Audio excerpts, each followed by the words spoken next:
बड़ी मन भावन लागे सुहावन दिन बाटे सबसे खास हो।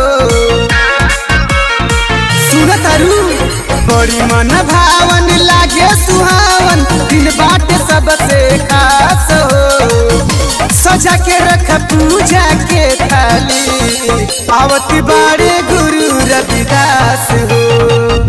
सजा के रख पूजा के थाली आवती बाड़े गुरु रविदास हो।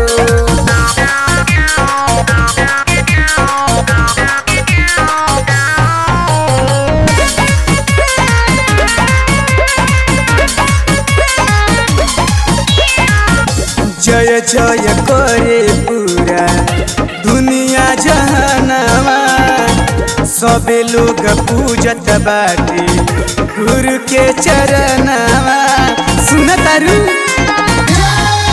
हो जय जय करे पूरा दुनिया जहानवा सबे लोग पूजत बाटे गुरु के चरणवा। जब मन चंगा कठौती में गंगा बात में विश्वास हो। सजा के रख पूजा के थाली आवती बाड़े गुरु रविदास हो।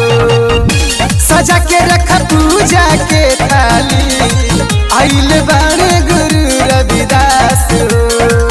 प्रेम से जयकारा बोले संत रविदास बाबा की।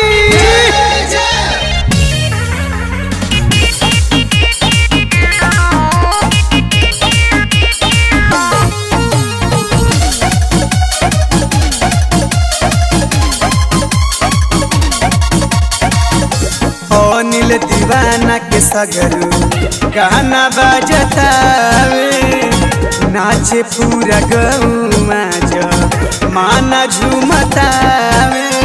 अरे सुनतारू अनिल दीवाना के सगरू गाना बजतावे नाचे पूरा गौमा जो माना झूमतावे। मानवतिया राजू के धनिया लागल पंडल देखा पास हो। सजा के रख पूजा के थाली आवती बाड़े गुरु रविदास हो। सजा के रख पूजा के